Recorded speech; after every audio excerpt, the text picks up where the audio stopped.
Hey everybody, I am so excited today to have Amber here from otherwise known as A Nanny's Life on Instagram. Amber has been a nanny for many years, lives in Atlanta, and has a podcast called A Nanny's Life with loads and loads of information. So Amber, go ahead and introduce yourself. Hi, thank you so much, Sarah. Like she said, I'm Amber. I am a nanny of almost 13 years. I'm based here in the Atlanta area. I self-identify as a degular nanny, meaning that I like to work, 9 to 5 type hours for working parents who typically work outside the home. That's just how I work best. But yeah, I have a podcast called A Nanny's Life where we basically talk about what it's like to navigate adulthood once we have elected to be nannies as a career path. And so we just kind of talk about, instead of just talking about how to work with kids, we talk about how to live your best life while also being a nanny. And a lot of times, I think nannies get left out of the conversation in terms of living your best life, enjoying yourself, building a life that you love, like owning a home or a car, if that's something that you want, or travel. So we just kind of talk about the nuances of being a nanny as a career, taking it seriously, being professional, and also navigating adulthood. Yes, that's awesome. And honestly, there's so many different topics and guest speakers and all the things. So everyone should go look at Amber's podcast. So as you were just talking, this kind of just came to my mind. So what is it like from being a nanny, starting out your nanny career 13 years ago to now being a adult woman? And what are the differences? Because I know, there's a lot of younger nannies out there and a lot of people will say, oh yeah, you're young, so you're just nannying for now. But how do you feel about now that you are an adult woman? How has that changed? So much has changed, honestly. I think primarily the stakes are higher for me when I'm choosing a job, when I'm choosing to stay at a job, when I'm navigating what that job is going to be like, because I do have my own life to attend to. I feel like in my 20s, I was able to always go with the flow, take the extra hours, no problem, like no sleep, no problem, running around the city, no problem, no issue. I wasn't thinking long term. And so now, when I'm looking at a position or when I'm just thinking about what I want for myself, the stakes are just a lot higher. And in some ways it's positive, right? Because I think that age has helped me better relate to the families that I support. I can understand why we need to keep the whole house together rather than, just isolating my assignment. I understand, appointments. I understand extracurriculars. I understand the big picture a little bit better. I think I can better relate to parents at my age, but at the same time, sometimes me being an adult is more difficult for parents to accept because now they have to consider me. They have to think about me and they have to step up and be the employer as opposed to just hiring a nanny, if that makes sense. Oh, totally. That definitely makes sense. I think too, because when you're younger, parents unfortunately will take advantage a little bit where they're like, okay, well, you're young and what else are you doing? Like nothing important. And so they'll be like, can you stay later? Or can you come on a weekend? Or a lot of times families will say, okay, well, we don't need you. We're going to let you go early and not pay you. Or going to bank those hours, which is a topic where I'm like, people like, no, we don't bank hours around here. Like, no. But I think when you're younger, families are like, you're young. Why don't you you're going to be with us full time and kind of on call whenever we need you. But as you grow up and become an adult and are still in this industry, you do have to have some of those boundaries. So how do you navigate that with parents when you're like, no, this is my career, this is what I do, and these are my boundaries? How do you even start that conversation? I think the best way to start the conversation is at the beginning. I think that families are far more prone to take you seriously throughout the job if they know going into it what your standards are. So a lot of it is figuring out how you feel, what you think, what you need, and what is fair for yourself before you ever have a conversation with a family. And that way, when you go into the interview process, when you're having conversations with them and you are suggesting things that they may not have considered or maybe assumed you wouldn't have considered. Like, yes, I would love to work with you guys. I know you guys travel a lot. One of the standards in our industry is guaranteed hours or guaranteed pay. And this is how it works. And this is what I expect and all those things. So I think ideally starting the conversation at the very beginning of employment so that everyone feels like they're going into an agreement that's mutually beneficial.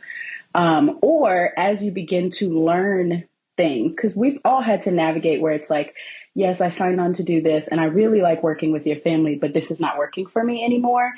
It's learning to find your voice. And for me, because I'm not, I know I come off as extroverted. I am not. I'm very shy. I don't love confrontation. So I love to write down my thoughts. I love to run them by a trusted mentor or another nanny who can relate, and then maybe send the email outlining how I'm feeling and then setting up a time to talk later, just to help remind family, because families, they get lost in the sauce. They're busy. They have their jobs. They have their kids. They have their home. Sometimes they forget about us, and it's not on purpose. It's not malicious. They just forget because we're fine.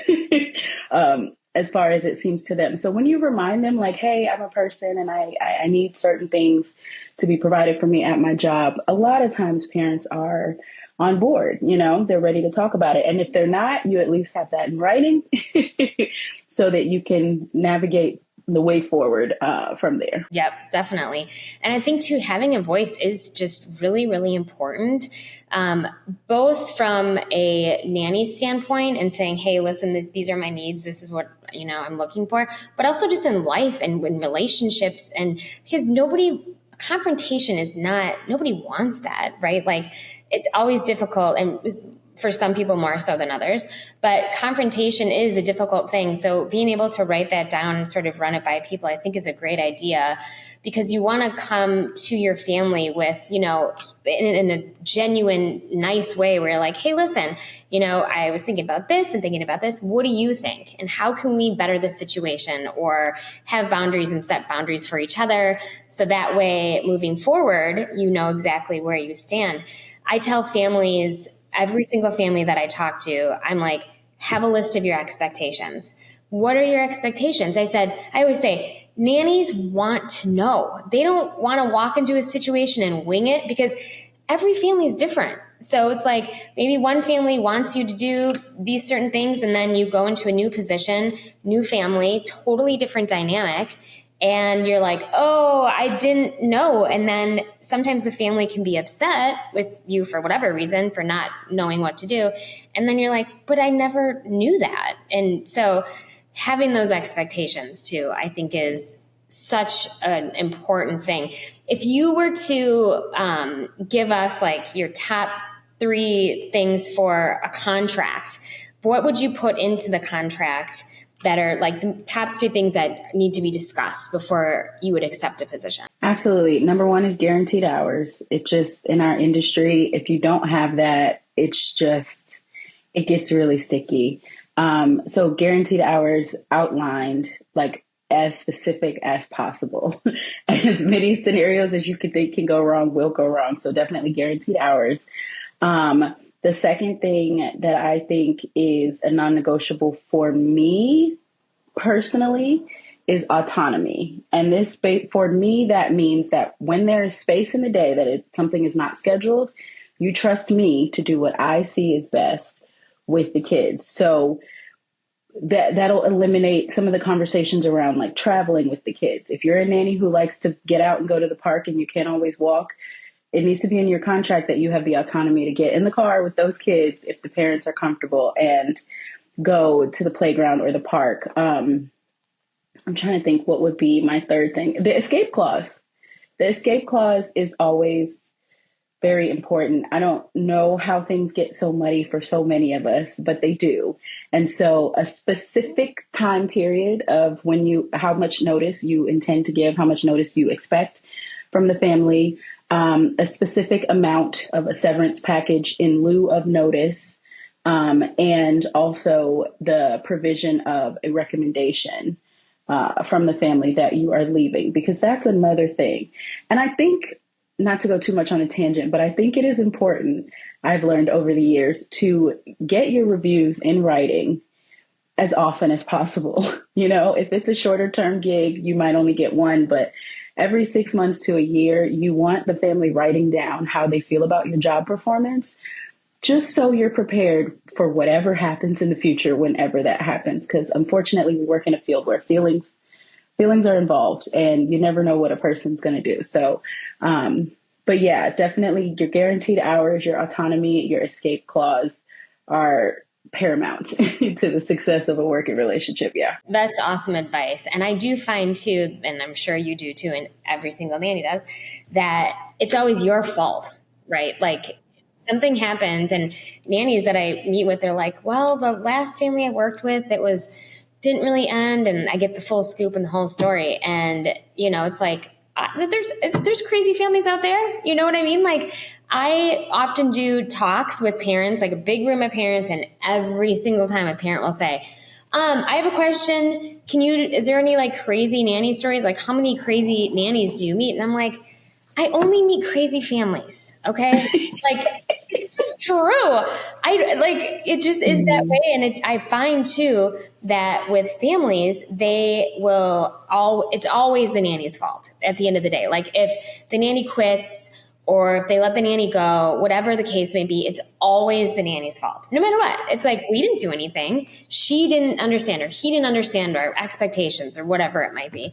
So I think to your point of getting maybe a letter of recommendation or a review, or, before shit hits the fan, well, hopefully it won't, but every once in a while it does, that's so, so important. And from an agency standpoint, I'll do a check-in too every 6 months or so. And I'll be like, hey, I'm just checking in to see how things are going on both sides. Because then if for whatever reason the nanny's like, Sarah, I can't take this anymore, I already have that recommendation. So I'm like, nope, you're good. I totally know they loved you. I know all was good. This is like, don't even worry, I'll help you. And I think a lot of times too, nannies will be nervous to come back to an agency if they get let go. But every time with my nannies, I'm like, no. I know you. Like, trust me, I got you. I trust you. And I think that's important to get, be one step ahead. Yeah. And I think a lot of, if I may, I think a lot of this confusion and conflict that we go through when someone decides they want to leave a job, and the family feels like it's the nanny's fault, I think it goes back to nannies and parents do not have the same reasoning for getting into this working relationship, right? And I think a lot of times we, as nannies, are required to consider the perspective of parents, but parents are not always able to consider our perspective, right? So we get into early childcare because we like children, because we like teaching, because we are good at communicating with children, because we're good at structure and boundaries in these things. And that works well for us as a profession. But parents hire nannies just because they need help. They're looking for a solution. They're looking for someone to relieve some of the mental load, some of the actual physical load. They're looking for what they can get in the situation. And a lot of times families assume that compensation is full compensation for whatever we have to put up with or deal with in the job. And the truth of the matter is, if we don't enjoy our work, it's not worth it to us. I don't care how much you're paying, So we really have to get to a place where both sides are considering why we're invested in this relationship and what keeps it mutually beneficial. 100%. How do you deal with, given the fact that you just mentioned that families don't kind of understand where we're coming from or our perspective, how do you deal? Because as nannies, we build this bond and we literally love these children. And this is a two-part question. One is, how do you, if you're a nanny and you have worked with a family, let's say 2 years, and you love the kids, adore, but the parents are just, you guys are like not feeling it. Like you as a nanny, you're like, I can't handle the way you handle your kids, or if your, personality differences, whatever it might be. How do you handle that as a nanny? Because I've had nannies come to me tons of times where they're like, Sarah, I can't leave this job because I love the kids. And what I always say is, those are not your kids. Like, they're not. they're going to be just like their parents eventually, you know? And we want to make an impression as nannies to be able to help shape that. But if you're in a situation where you're like basically verbally abused by this family, but you love those children, what is your advice if someone's in that kind of situation? Because I know that happens sometimes. Yeah, I mean, if you're being verbally abused, I don't think that you should stay in that job. I do think you should be strategic in how you exit. I think a lot of times, and it sucks, but it's on us to maintain professionalism and to make a strategy and to execute it. You still have to do your job. You still have to serve those kids as best you can until you are on your way out the door. Now, depending on your relationship with these parents and the frequency of these occurrences, that would tell me, excuse me, that would tell me how to proceed. Meaning if a parent has one bad day and they come home and they maybe, forget professionalism and they're emotional and they say things they don't mean one time, that's one thing. Now, I will be sending a message, I know you had a bad day. But it is hard on me when that is our interaction. Hopefully going forward, we can do a little bit better mutually. But if it happens more than once, you have to leave. And the reason you have to leave is because we teach people how to treat us by what we accept. And once it happens 2 or 3 times, and I've been in this situation, I've been in this situation more times than I would like to admit, to be frank. And if someone is in a position where they cannot control the way that they speak to you, then it's not a safe environment for you. And you have to leave. You absolutely have to leave. So, like I said, one time is one thing. I would address it, and just be like, I hope you have a better day. I hope this is not the behavior that we're going to continue to exhibit. But you cannot stay at a nanny job just because you love the kids. You cannot. How do you get over that guilt though? And we shouldn't have this guilt, right? But if you're in that position, you're like, okay, I'm standing up for myself. I'm not taking this anymore. I'm going to be leaving, and here's my notice. How do you let go of that guilt? Because you feel guilty or leave. You feel like you're abandoning the kids, where you're like, oh my gosh, I was the only person that I felt in my life, in their life, that was actually stable and loving and all the things. Like, how do you? Because they're not your kids, but how do you let that go? That guilt, and I guess maybe it could be other emotions besides guilt, but let's say it's guilt. How do you let that go? Because maybe you'll never see them again. Mm-hmm. I mean, it's happened to me many times. And at the end of the day, their parents are their parents. They are going to be there regardless. And choosing to stay in a situation that is abusive, that is negligent, that is risky for you is simply not okay. And so a lot of times we just deal with the commingling of feelings. Yes, I feel awful for those children, but I can't take them from their parents. So me staying in this situation just adds another victim to the equation, if that makes sense. So I just have to use my logic and be like, listen, if I leave this situation, it will get better. Maybe this parent couldn't identify with my position. And now in this situation, they're going to have to do it all. Maybe they can see, oh man, I was really hard on that person. Or, oh man, this is how she got, 3-year-old to eat such and such, or, whatever the case may be. If you can't fix it yourself, which you can't, being there is not fixing it, you're pacifying it, then you have to leave. And unfortunately, those are not your babies. You got to let them go. Yeah. It's a fine line too. I always tell parents and nannies, usually my nannies are more experienced. I don't even need to go through this spiel, but parents are not experienced. So educating them on how the relationship works with nannies and how to have those boundaries and expectations. But I always tell parents, I'm like, it's a fine line, and it is for everybody involved, of how much you know, how much you don't know, how professional you are. Because as a nanny, you are in these people's homes.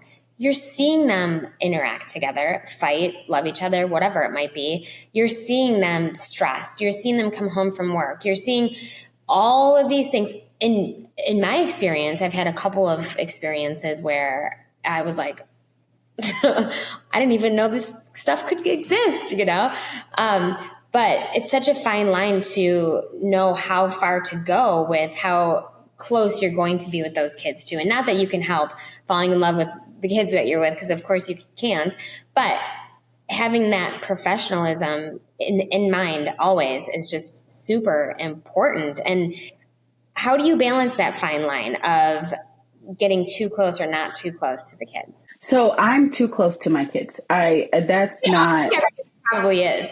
that's not a thing. Honestly, I treat my relationship with the kids like a seasonal friendship. I'm going to give you my whole heart as a child. I don't.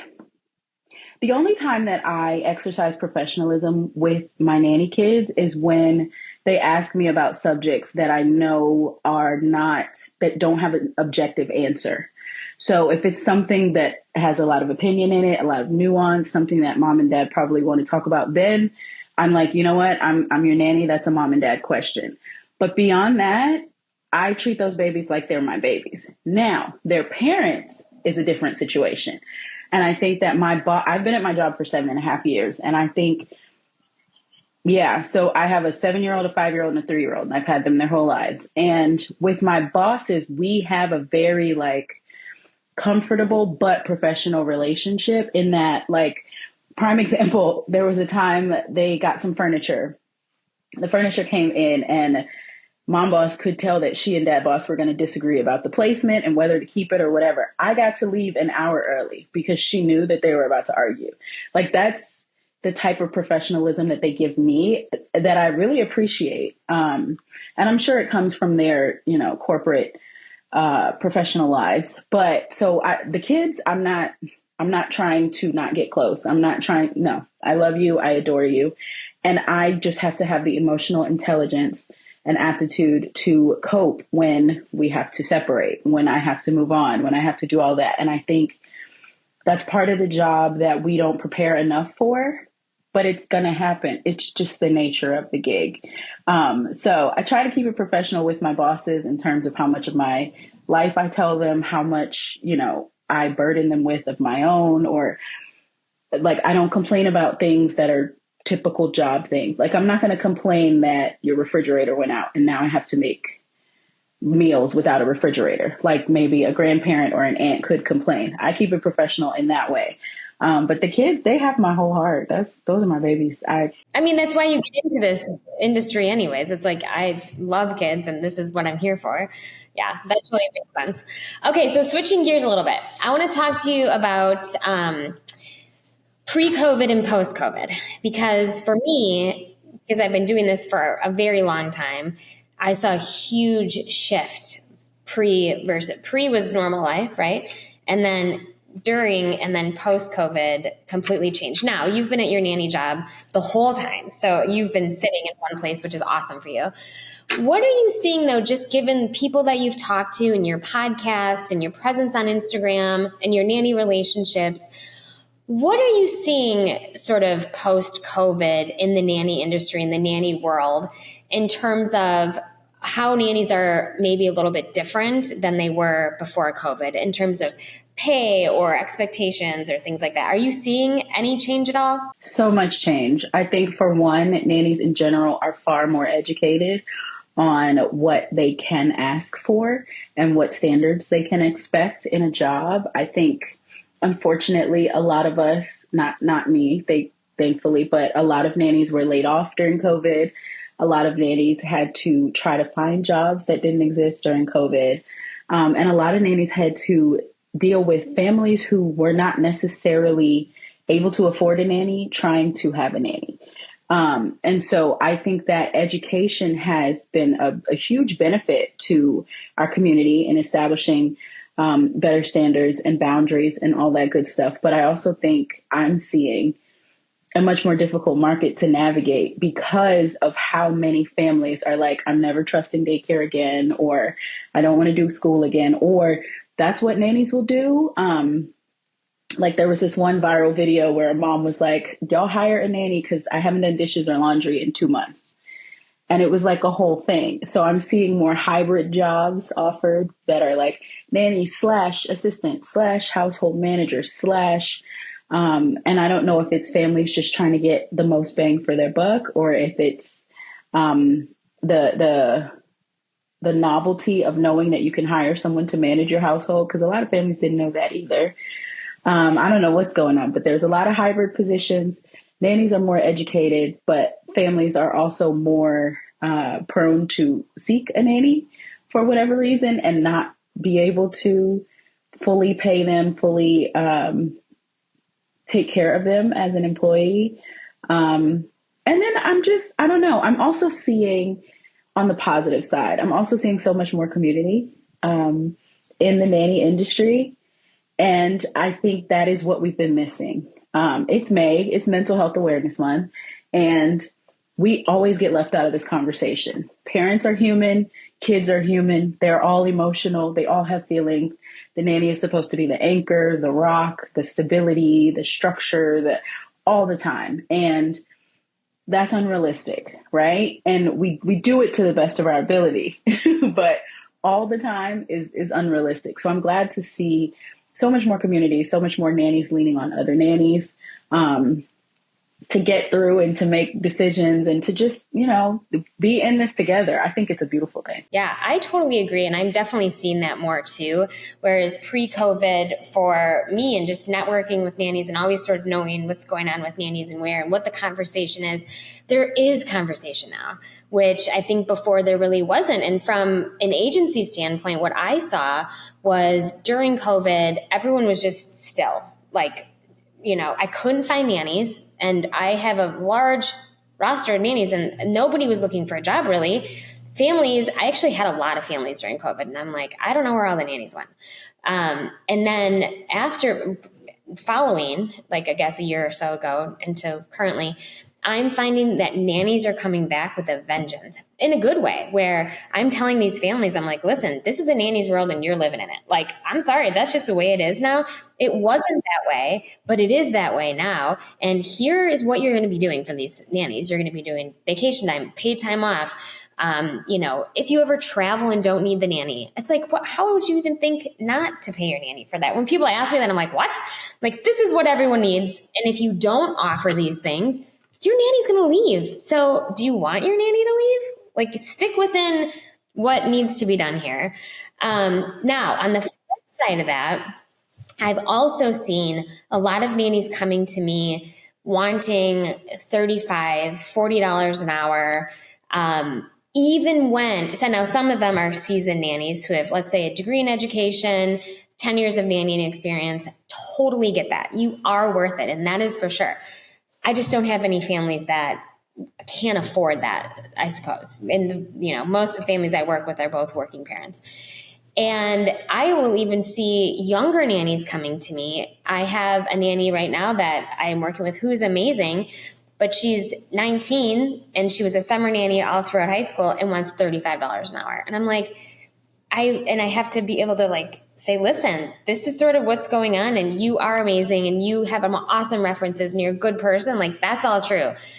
But industry standards, we need to dial it back a little bit. And then once you get more experience, then you can kind of raise that bar a little bit. But I guess, are you seeing that nannies are coming back with a higher salary? I mean, thankfully, because they know their worth, but also, do you ever see sometimes where it's like, that's too much, and now families are moving backward in the nanny industry where they're like, we're just going to send our kids to daycare because we thought we could afford a nanny, but now we can't. Like, what are your thoughts on that change of pay? Yeah, I think you're right. Nannies are coming back with a vengeance. You're totally right about that. And I think we have to be more mindful of what is real, what is realistic. I think part of the problem, excuse me, I think part of the problem is we have nannies on the internet who are romanticizing this industry and who are saying things like, I make so much money. I get to fly private. I get to, have the best and whatever. Charge what you're worth. And I always say you should not connect your worth to a dollar amount because it's never going to be enough. Like, let's be real. It's never going to be enough. You have to consider where you're working. You have to consider how much experience you have. You have to consider if there are 10 other people who will do the job for the price that they are paying in the area.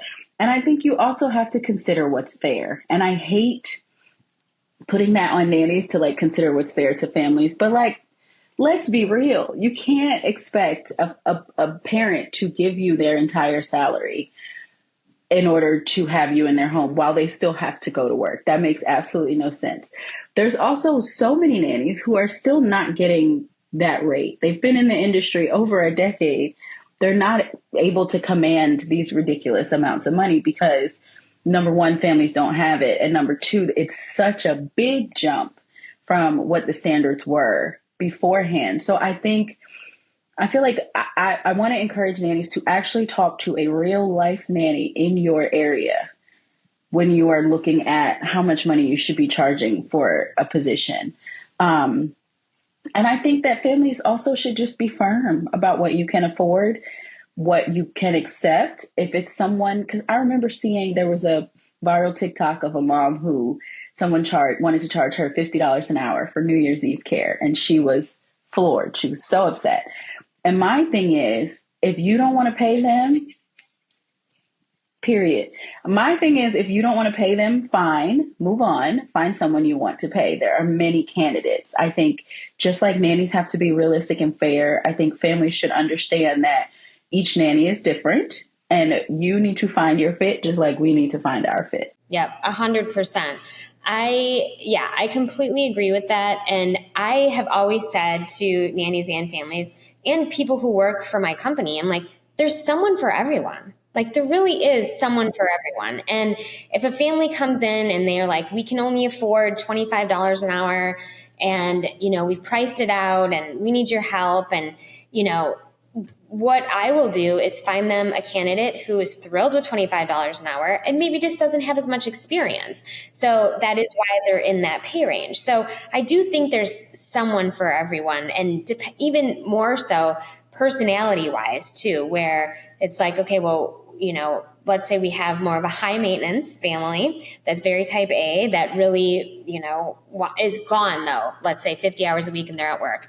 There's a nanny for that situation. Even if you're not lovey, buddy with your employers, there's a nanny in there that's like, you know what? No, I want to be with the kids. I'm a professional. I can run the household as long as they trust me. And that's a great place to be. So I think there is someone for everyone.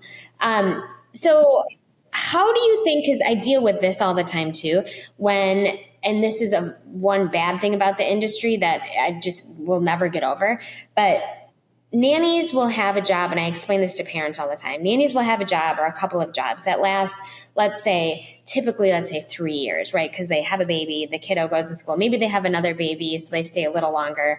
But typically it's like 3 years, I feel like.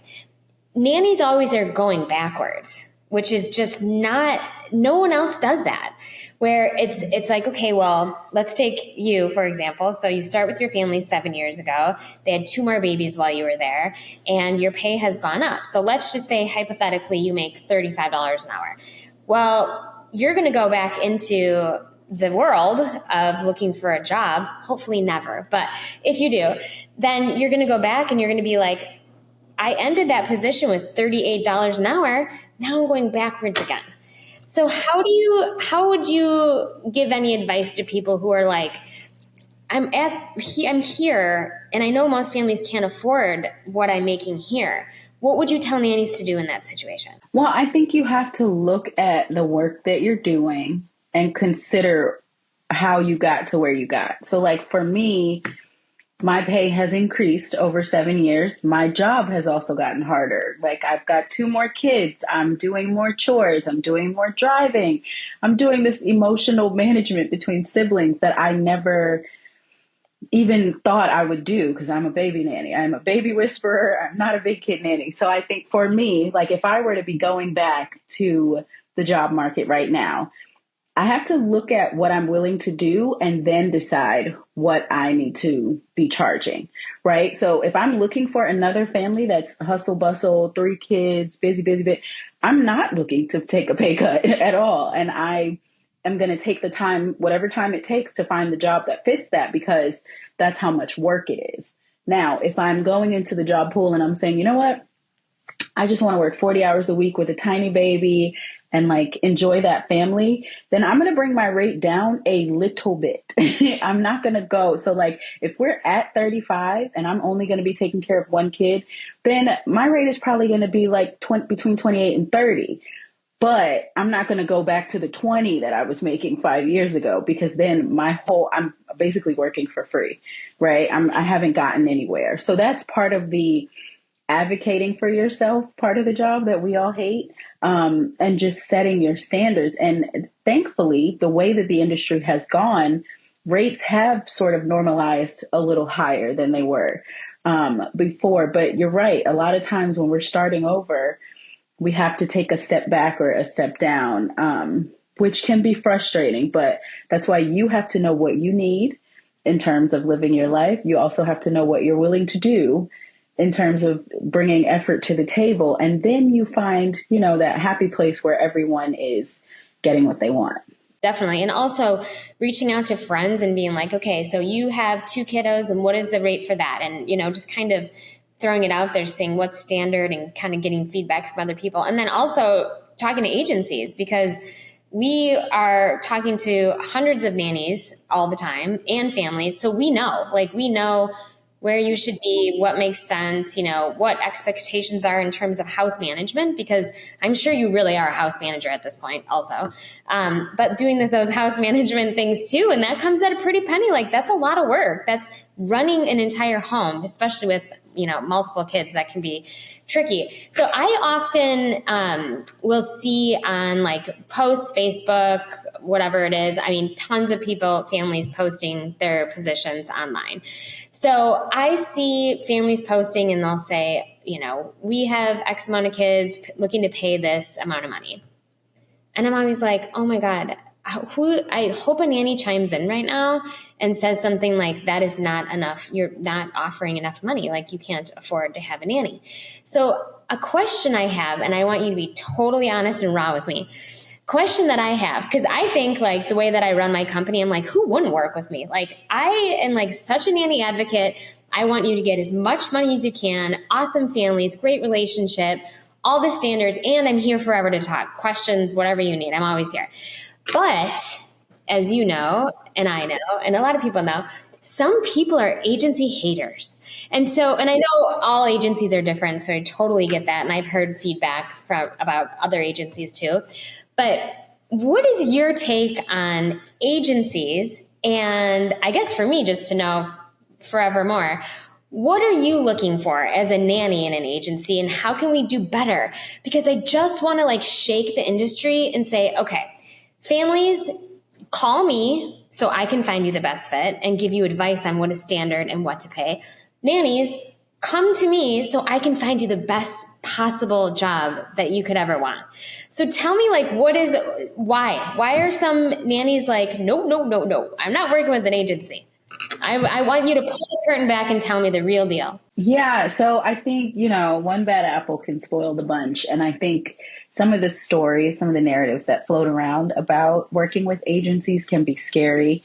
There's a recent story about an agency who the family wanted to give the nanny a raise, but they wanted to make sure it got to the nanny and not the agency. And so things like the idea, I think, that people have in their head is that you make less money when you work for an agency because the family already has to budget for what they're giving the agency to find you and to maintain you. Now, I don't think that working with an agency is a bad thing. I actually, if I get back in the job market, I will be working with at least one agency, just because I think the standards established, I like not having to have that conversation. I like talking to families that already know, yes, you're W-2. Yes, you need guaranteed hours. Yes, we have to pay you when we go to the beach. Like, I love that about an agency. I also love having a relationship with a third party that can speak to your job performance, even if feelings get involved. But I think people are intimidated by the idea of handing someone else their future and feeling like they're handing someone else their future and feeling like they're maybe not getting the best deal out of it. That being said, I've never actually worked with an agency. I've never gone through the process. Um, and so I don't know like specific things. I do think I recently was looking at the Department of Labor's Women's Bureau. They did a report on domestic workers, and they acknowledge that we are at a greater risk because of the nature of our employment in people's homes. I think the thing that nannies are looking for agencies to do is to defend them and to hold parents accountable. And, sometimes it's hard to do. Some people feel like if I pay money, you do what I want you to do. But I think if nannies knew that agencies had their back in a big way, I think nannies would feel more comfortable going all in with agencies. And I think our industry would be better for it, because things like backup care, things like, repeat placements and things like that would be amazing. If you are representing a family and they're hiring their third nanny in 2 years, maybe they should not be hiring a nanny again. Maybe something's up with, the type of household dynamic that they have. So things like that. I think it feels to us, regular nannies, that agencies can sometimes be, have tunnel vision for, if I'm getting all my money from these parents, I'm serving these parents and making sure that we get the placements and all that stuff, and not necessarily nannies. But there are good agencies out there. I know that for sure. I know that some of y'all are really standing up for nannies and representing us well. I just think we need to see more of what goes on behind the curtain, Yeah, I think that's a really good point. I think, in looking for an agency too, like finding an agency that's experienced. So like, we know what we're doing, finding an agency who's like, didn't just start, because I've seen this a lot where I've worked with a nanny and I've placed a nanny before and they're a great nanny, and then they open up an agency and then it doesn't succeed, and then it was only around for a year or whatever it might be. It's like, it's a business. It's not just, you have to know the sales side of it, and there's all of that, which is, it's harder than maybe it looks. But also and the agency side of things, we kind of, I have my candidate pool of awesome nannies, and then I have my candidate pool of families. And I'll tell you that once in a while I will talk to a family and I'm like, nope. I'm not touching that 10-foot pole. Like, I don't, number one, I don't want to put a nanny in that situation.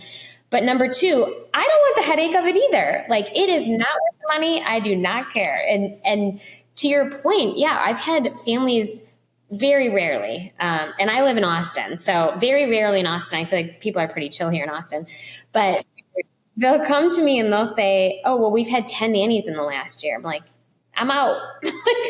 I'll give you some advice and I'll tell you maybe what you could be doing better. But I don't have anybody, because I want to take care of my nannies. So I don't have anybody that I'm putting in that situation, because it's not fair. And then it puts the nanny in a situation that they don't ever want to be in. Another thing for me about the agency side of things is that I personally care just about women. I'm a big women advocate. I love learning about women, communicating with women, talking to women, small business with women, all the things. And to know that I've helped thousands and thousands of women find jobs, to me, I'm just like, that is everything. Like, looking back on my career, I'm like, good. Like, you can look back and be like, well, that's something that I'm proud of, So, but I think it just does depend on who you're working with and who they are, and do some research. Also referrals too, like get referrals on who's good and who's not good, and all the things. And also, like, transparent job posts are really attractive to me personally. Like, if there is a number in the job post, then I can decide, if there is, like, because I think sometimes job posts can be very flowery and very like sweet young families looking for energetic, savvy nanny who's willing to whatever.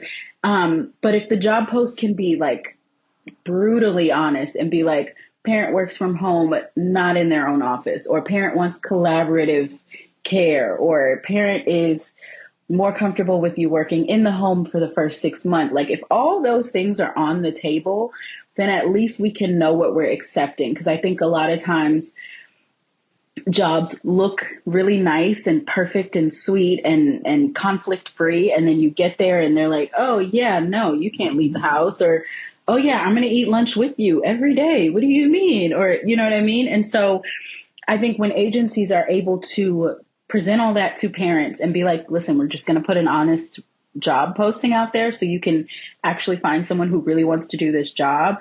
I think that's really, really, really helpful too. I think so too. And then also, I know with my nannies, when I'm calling them to tell them about a position, I'm like, I'm not going to write that, but I'm going to tell it to you. So I'm like, these people are like this. They're going to be like this. Are you sure you can handle it? Maybe you should go meet them and see. But honest feedback, like if you're not feeling it, then, but this is the way that they are. And I think personalities are just, because I think it's more matchmaking and just being a nanny and working with a family. It's just that fit and connection that ultimately ends up being the most important thing, I think. Absolutely. Yeah. Absolutely.